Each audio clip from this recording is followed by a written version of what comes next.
What is going on, everyone? Welcome to Eagles Postgame Live. Eagles get the W 20-13. Finish the 2024 regular season 14-3. We are reacting this live as we also react to the Washington and Packers game. Joining us, he is Shane at Shane Half NFL on X. What's up, Shane? What's up, Dibes? Yeah, I've had more rooting interest in Packers and Commanders games in like the entire fourth quarter than the Eagles game, but I did watch the Eagles game. I kept it on the big screen. I just followed everything else on my phone. Also joining us, David at PHL Eagles News on X. What's up, David? What's going on, guys? Hey, the best part about today is no injuries, man. Getting through that game with no injuries. Going into the postseason, wild card host next week, healthy. It's also pretty good to beat the Giants starters with your backups, but, you know, that's pretty sad. Yeah, this has been a wild Sunday. Jordan Love got hurt. Frankie Louvu got hurt. Both, I think, are okay. Christian Watson got hurt. That's definitely something to monitor as the Green Bay Packers have taken the lead with 28 seconds remaining in the fourth quarter. But let's talk Eagles. Guys, if you're watching this live, please be sure to comment your thoughts on the game. We're going to talk players of the game, Eagles game in 3 words or less. We go offense to defense, leading off with Tanner McKee. I'll throw it to you, David. What was your just quick reaction to Tanner McKee's performance today? I mean, he had a really good game, but it's really hard to analyze too much from it, just considering how everything was different. That Kellen Moore was calling a very different offense. The Giants were non-engaged and playing 8 to 12 yards off every receiver at the first half of the game. When they actually started playing a little bit more press defense, he did struggle some, down the stretch. But I mean, he's done everything you could ask from a third-string quarterback, including probably surpassing Kenny Pickett as the second-string quarterback. Would he have 4 touchdowns in his first 7 throws, or 3 touchdowns in his first 7 throws? I mean, it's unbelievable what he's did. His family came in to watch him play, which is really cool. Flew in from California, so it was a good day for him. It was a bright spot, but I wouldn't get too impressed by the stats from beating a Giants team that truthfully wanted to lose the football game.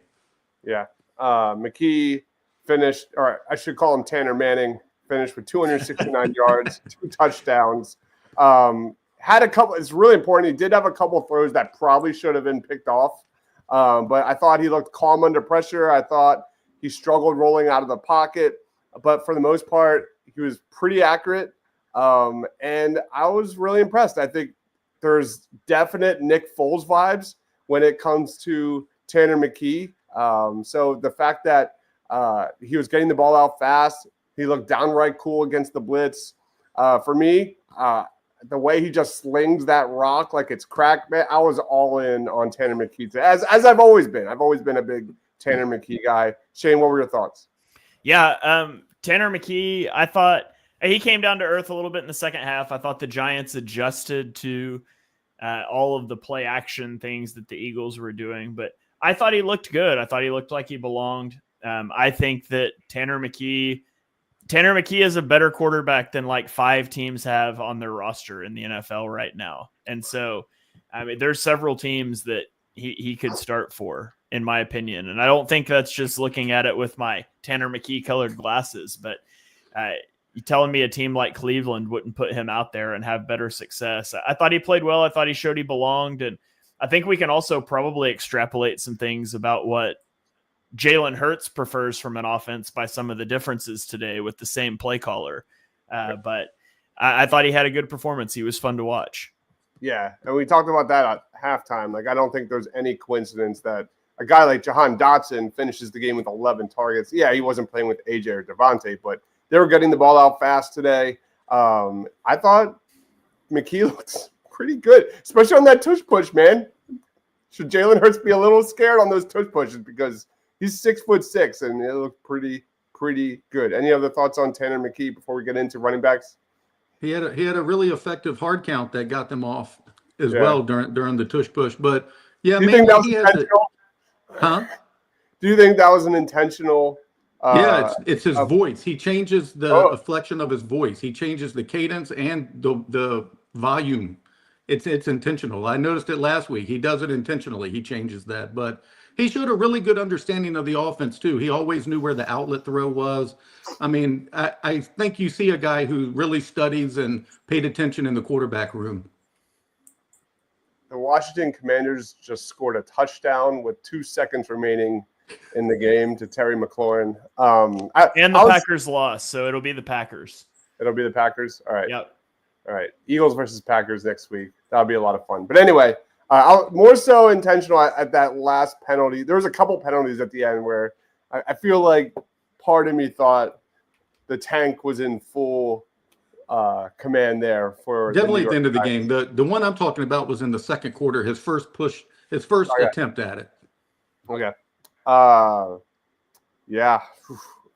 I wonder what your guys' take on this is. Do you see Tanner McKee as QB2 going forward? Do you think Howie maybe moves Tanner McKee and then keeps Kenny Pickett? What's your guys' vibes with that?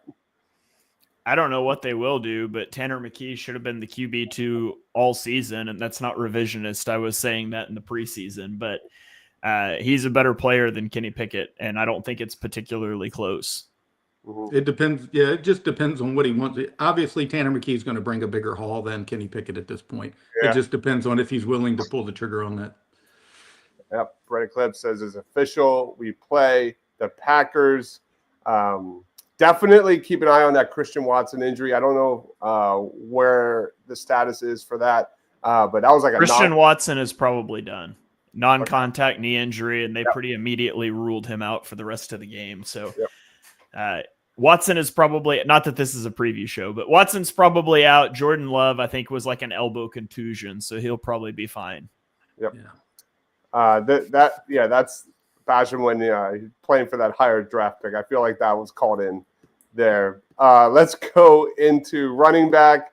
Got our first real taste of Will Shipley today. Let me scroll up. There it is. Will Shipley finished with 10 carries for 32 yards.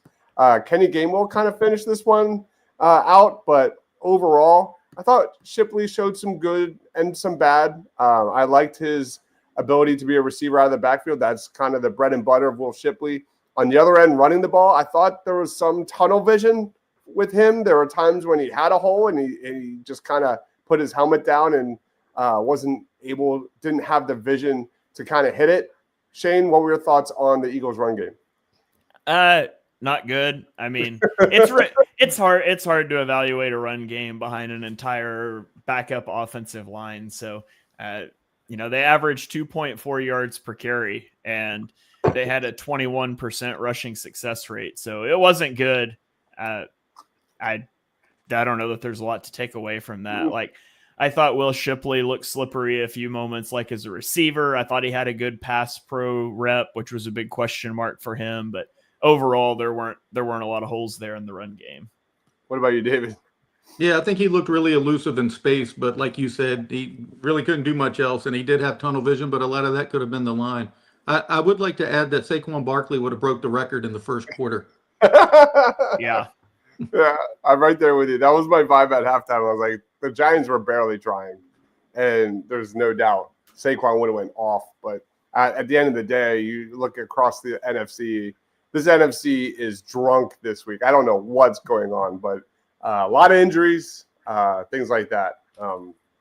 Anyway, any other takes on the run game? Going once, going twice. We're moving on to the Eagles receivers. Jahan Dotson had his best game as a Philadelphia Eagle. 7 receptions, 94 yards. Dallas Goedert, when he played in the first half, looked outstanding. His chemistry with Tanner McKee was on point. Anai Smith got his first touchdown. E.J. Jenkins got his first touchdown. I'll throw it to you, Shane. Quick thoughts. Yeah, Jahan Dotson, it was nice to see him get involved. And we spoke a little bit on the halftime show, but there's been some rough moments for Dotson this year in terms of getting pressed off the line of scrimmage and some things like that. And people have been down on the trade. And maybe you did trade too much for him, considering that he didn't ever really do much this year. But I just don't think wide receiver 3 is ever going to do much in this offense when you like to play 12 personnel as much as the Eagles do, when you run as much as they do. At the end of the day, I think Dotson he was an insurance policy for A.J. Brown or Devontae Smith going down. And you pay your premium for your insurance policy every year. And sometimes you need it and sometimes you don't. And the Eagles didn't need it this year. Now we can discuss if they gave up too much for Dotson, and maybe they did. But it was nice to see him get going a little bit today. It was nice to see Dallas Goedert back after missing, a month of the season with the knee injury. The other receivers, I'd hope to see like Johnny Wilson have some big catches or Anais Smith show something. And I didn't really see that a whole lot.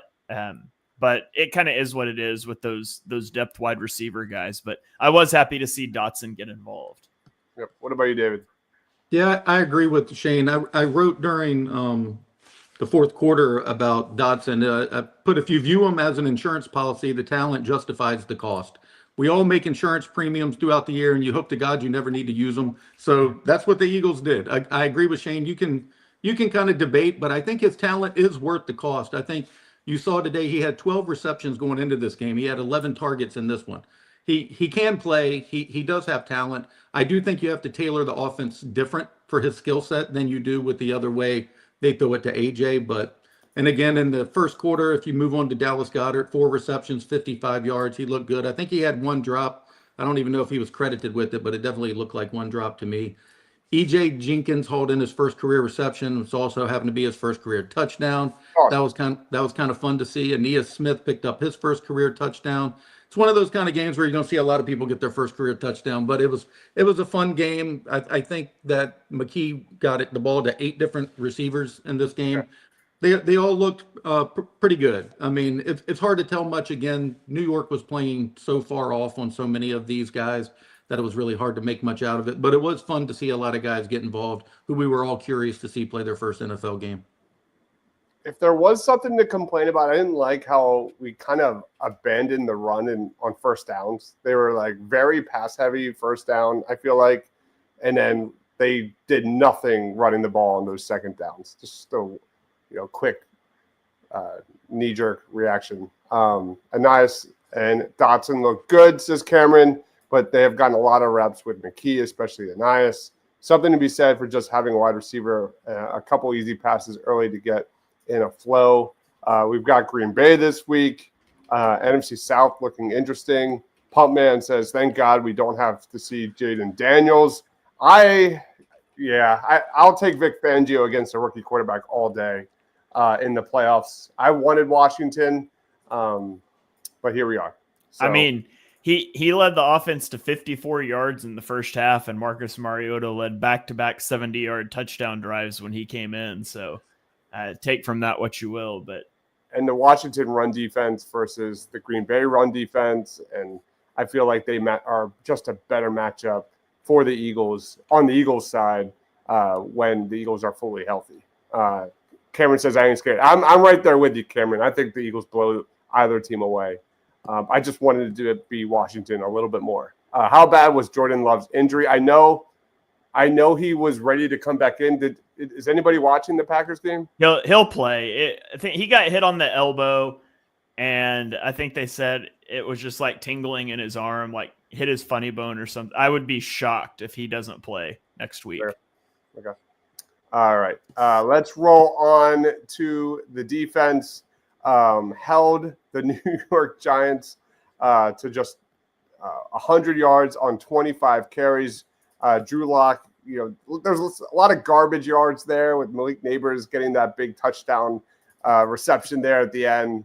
Highly athletic play, but the trash talk he was doing after that was just nonsense. Overall, I thought it was a solid performance from the Eagles defense. Jordan Davis looked really solid. I'm doing way too many things at once right now.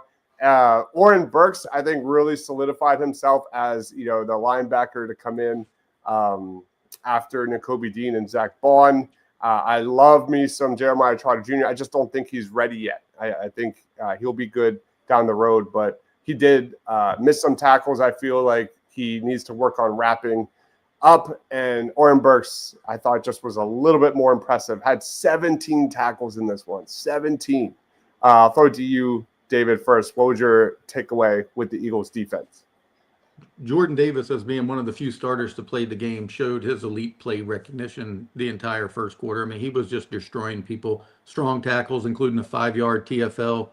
Trotter had 4 tackles in the first quarter. I agree with you about his, shoring up his tackling, but his anticipation and his play reading ability is pretty elite.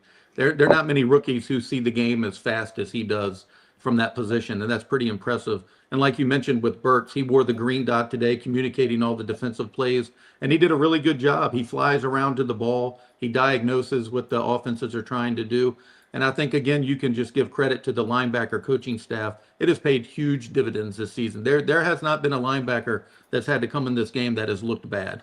And that's a really big tell. Also love seeing Isaiah Rodgers. He unleashed a punishing tackle in the first quarter, man, which is really good. And then, of course, he broke off that 51-yard run on the kickoff to start second half. So, and kudos to Keely Ringo too, because he looked really good on special teams, man. He's been quietly one of the better players on that unit the whole season. Can we just insert Isaiah Rodgers now as the official returner? Like, I don't want any bits of Cooper DeJean back there. I hate it. I've always have. He's too important to this pass defense for this Vic Fangio defense. Isaiah Rodgers, that was nice to see. He almost got completely sidelined by Sidney Brown, who I'm almost out on, Shane. I think I'm done with Sidney Brown. I think interception to end the game. Let's go. Oh, yeah. It was an athletic interception too. That was a good catch. I didn't see it. I'll see it soon. But put Sidney Brown in at fullback if he just wants to like bash his own teammates and things like that. But God, I'm just get him off the field. Isaiah Rodgers at least has a decent chance to play with how often Darius Slay tends to get hurt. Quick thoughts on the defense, Shane. Things I thought were interesting defensively. Bryce Huff playing 46 out of 53 snaps. Meanwhile, Jalix Hunt played 18 snaps. That's interesting to me. Nice. I don't know if that means is Jalix Hunt going to be playing more snaps than Huff in the postseason, or is this just hey, we're trying to get you back into game shape? I don't really know on that, but I thought that was interesting. I liked seeing Keely Ringo play. I thought he had a couple nice plays and coverage. Jeremiah Trotter, we talked at halftime, but like that break downhill on that 4th and 1 in the first half kind of epitomizes him as a player, the player I thought he was coming out. He reads what it is. He triggers downhill fast, avoids the block, but then doesn't make the tackle. And that's kind of the thing with him. He leaves his feet for tackles a lot, and it makes him not a very good tackler at times. But he looked like he belonged out there. He's just not quite ready yet. And so I do believe the future is bright for the Eagles at the linebacker position and at the cornerback position. Quinyon Mitchell and Cooper DeJean aside, I think, Keely Ringo, I don't think Isaiah Rodgers will be back next year, but I think those are guys that you can certainly put out into a rotation next year, and you can feel fine about it if Darius Slay doesn't return. So, again, it's hard to evaluate a lot team-wise, but looking at some individuals, those are a few of the guys that stood out to me today. All right. Any other defensive takeaways before we roll on to Eagles player of the game? No, I mentioned a couple special teams, though. I did find it interesting that last week they went with Jake Elliott doing the kickoffs, and this week they went back to Braden Mann. Sirianni said something that had to do with the weather, but I don't know. It's a little concerning to me. He seems to do better when he does the kickoffs, like he stretches his leg out more, because he was hitting them pregame from 55, 58 yards. But missing the 39 in the wind is a little concerning. Special teams are the biggest weakness on this roster, and I don't think that's debatable. And you look at last year when it was just such a shit show. Like, special teams was one of the most consistent parts of this team. And now with Jake Elliott missing another field goal, like, I'm concerned. What's your concern level, guys? Elliott should be doing the kickoffs. Like, the reason they don't have Elliott doing kickoffs is because the punter or the kicker is more likely to be involved in tackles with the new kickoff format. Just kick the ball out of the end zone. You don't have to worry about it. Like, I am fine with giving you possession at the 30-yard line every time we score if the trade-off is that Jake Elliott is moving and kicking balls during the game and he's ready when it comes time to try a field goal. Like, that's a fine trade-off for me. I don't want him making tackles. Just kick it out of the end zone every time and let's start possession on the 30. But as it stands right now, like, there's no distance that I feel confident in Jake Elliott to hit a clutch kick in the playoffs from. Previously it was the just 50 plus, but you miss a 39 yarder today, and it's concerning. So hopefully you don't need to rely on him in the playoffs, because I will be sweating it out if you do. I think it was, what is he with 50 plus yarders, like 1 for 7 or something? Yeah, and the one was a 50 exactly. Crazy, man. I also thought in the why, first half they should have let him try a 55-yarder instead of going for it on 4th down, just to let him try. I think what you said is true, Shane, about him kicking it off, and I think that's why Nick mentioned the weather, because the wind was a big factor today, and he did not think Jake would be able to get him to the back of the end zone, and he did not have any intention of having him out there trying to make a tackle. So I think that was what the switch is for. So I think the weather will play a big role in that next week. If it's windy again, I don't know if you're going to see Jake out there as frequently either. I guess they might go for it more because it's a playoff game. If he gets hurt, he gets hurt. But I do think that's a big determining factor. Yep. All right. Any other takes before we get into player of the game? All right, let's get into player of the game. David, lead us off, man. Who you going with? I'm going to go with Jahan Dotson. I mean, he hauled in 7 of his 11 targets, 94 yards. He ran some really good routes. He picked up some first downs. I thought he looked really good out there.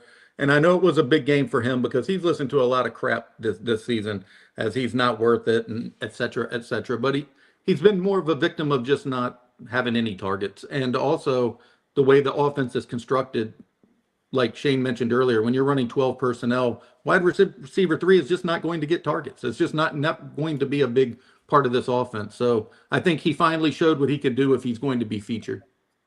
Yep. Tech agrees. What about you, Shane? I will go player of the game.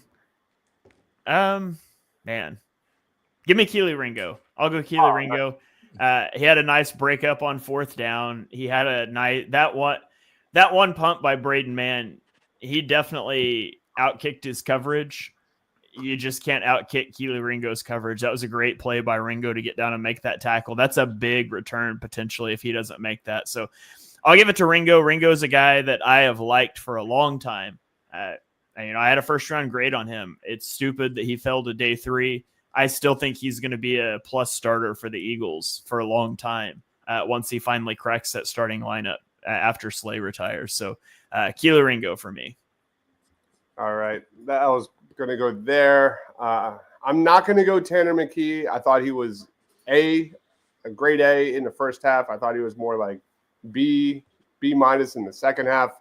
There's a lot of different routes I could go, but for me, I'm going to go Dallas Goedert because if there's another concern for this team beyond special teams, for me is tight end, and I feel that getting Dallas Goedert healthy, and especially with his ability to run block and getting him on the field healthy, that was huge. So for me, I'm going to go Dallas Goedert, finishing the game in this one with 4 receptions for 55 yards.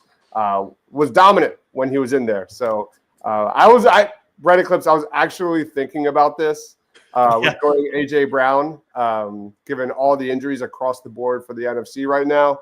That is a great one. That was actually in my head. Dallas gets the W. Let's get to Eagles 3 words. Eagles game in 3 words or less. Shane, lead us off. All right. We don't have nearly as many comments today. Obviously, meaningless week 18. Maybe you guys tuned into other games. So you guys drop them here in the chat as well. But every week we put out on Twitter for our favorite 3-word reactions. We'll read some of our favorites on the show. So Max replied with a GIF of a New York Giants flag that says sucks and said big draft energy. We got Barron chiming in with Tanner touchdown McKee. Jay Brown gave us a Super Bowl, but he used SB, the abbreviation. So I'm going to need a ruling on this because he said SB or bust. Now, Super Bowl is 2 words, which would make it a 4-word, which is disqualified from 3 words or less. But if you just do SB, there's no space. That makes it 1 word. Yes? No? What do you guys think? I like it. You like it? Okay. So we'll read that one. We can read that one on the air. Super Bowl or bust. And then we got down giving us comments spaced moments apart. He said, "Commanders suck, LOL." And then he replied and said, "Packers suck too." So where the Eagles' experience in a nutshell watching the games today was pulling for whomever they wanted to face and realizing they're probably fine against either of those teams. So those are the ones from Twitter. I'm just going to say, bring on the Packers. Oh, wait, that's 4 words. Bring on GB. Bring on Green Bay. Let's go. What about you, David? Preseason vibes. That's what this game reminded me of. It was like watching a game in August. And to answer one of the questions that was down there, Rodgers is an unrestricted free agent at the end of this season. Okay. Matt LaFleur just confirmed post-game that Jordan Love could have returned in the game if needed. So he will play next week. Any word on Christian Watson? No, I haven't seen anything yet. Okay. 3 words, playoffs. Tanny, 2 tuds. We have came out healthy, pack up love. I'll go for me this week. 1 to wild card. Green Bay season is going to start, or it's going to end how it started with a loss to the Philadelphia Eagles. Week 1 to the NFC wild card. That's my Eagles game in 3 words or less. Jordan, no love. I like that. I like that a lot. That about wraps it up. Short post game. We have tons and tons of Eagles versus Packers content for sure coming this week. Shane, final thoughts. Let's wrap it up. Yeah, one of the things that's most interesting to me in this game is how much the Eagles utilized rollouts and moving the pocket for Tanner McKee, who's not a remarkably athletic guy. I think he ran like a 4.8 40 at his pro day. It's the same play caller. And I think that pretty definitively tells you that Jalen Hurts just doesn't want to do a lot of under center play action rollout type stuff. Because if he wanted to, it's certainly something that is in Kellen Moore's wheelhouse. We saw it last year with the Chargers. We saw it today with Tanner McKee. And so not that that's a good thing or a bad thing, but I do think it answers a question that we've wondered for a while. Like you kind of pick up breadcrumbs where you can of like who prefers what. And it does seem that Jalen Hurts probably doesn't like that style of offense, which is a shame because I do think it'd be a really good fit for him. But if he's not comfortable in it, it is what it is. So that's kind of honestly my biggest takeaway from the game is about a guy that didn't play. And that's that you're just probably never going to see that style of getting him on the move, moving the pocket very much. So that's my final thought, I guess. And then you guys, thanks for tuning into the post-game show. Be sure to go check out the Eagles Pin Pool Network. This will be posted shortly after we wrap, and there'll be lots of shows coming throughout the week to get you guys ready for the wild card matchup. So let's lock in. All right, David, you're up, man. I think my biggest joy of watching Fangio defense is how everything funnels through to the linebackers. It doesn't matter which linebackers are out there, they're going to eat. They're the ones who get the most tackles. This week it was 17 for Burks, 11 for Trotter Jr., 28 of the tackles. There were games last year where cornerbacks led the team in tackles for weeks. Slay led the team in tackles a couple times. Safeties, so it's so nice to see linebackers finally doing that again. And quick with Christian Watson, I'm pretty sure that's the same right knee he injured previously. And it looks, anytime it's non-contact, it looks pretty bad. But the Bears players were the ones signaling for the Packers to get over to the sideline. So I think it's pretty obvious he is not likely to play next week. Matt LaFleur they asked him as a follow-up on Jordan Love, they asked him about Christian Watson, and he said, I'm not so sure about that right now. So, yeah. Man, it's a big one. All right. Yeah, you hate guys, to see it. Yeah. All right. We are wrapping it up here. He is Shane Haff at Shane Haff NFL. My man David down there at PHL Eagle News. I am Dives, Mr. Crockpot.